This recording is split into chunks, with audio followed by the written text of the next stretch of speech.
I just think it's important for as many voices to be heard right now. Because if we want change, we need to listen to one another.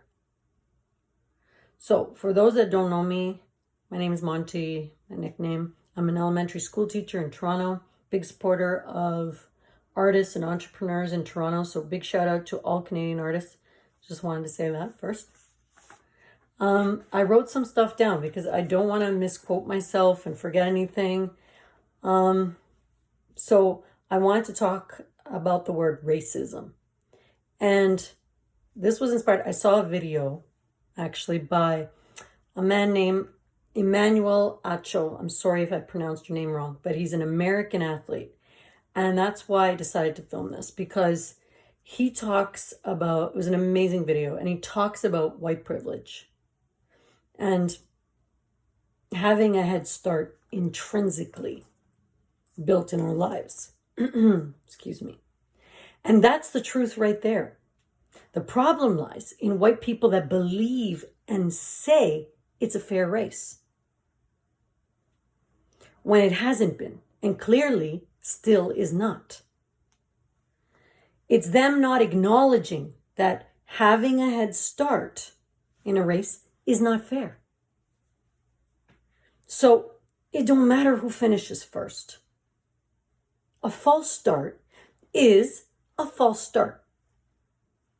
But they're not calling it back. They keep running, and it's the acting like it's a fair race that sets us back. And that's what pisses people off. People of all colors. It pisses them off. And when you ask them, when they're questioned, did you have a false start? Did you? Well, they answer, I'm not sure. I'm not sure.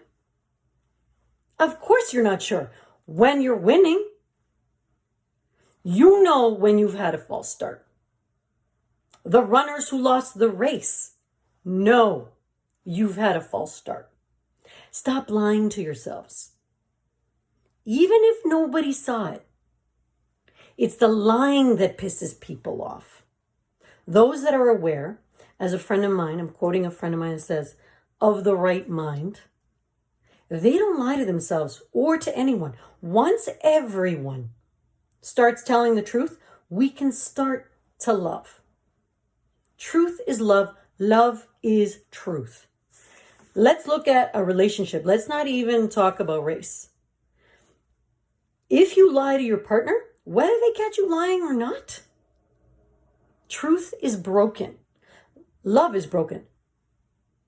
The trust is broken, and love is broken. Hard to get back. It can be done, but it takes a lot of work. Forgiveness happens, he says, with exposure, which is telling the truth, and empathy. He mentions education too, but empathy, which if you define that, it's not feeling sorry for someone, but putting yourself in their shoes. And not a lot of people do that. Not a lot of people do that at all. So only then can you rebuild. Only then, when the lying stops. So we need to have questions. We have to have conversations about how can we rebuild. Those are the conversations we need to have right now. How can we rebuild?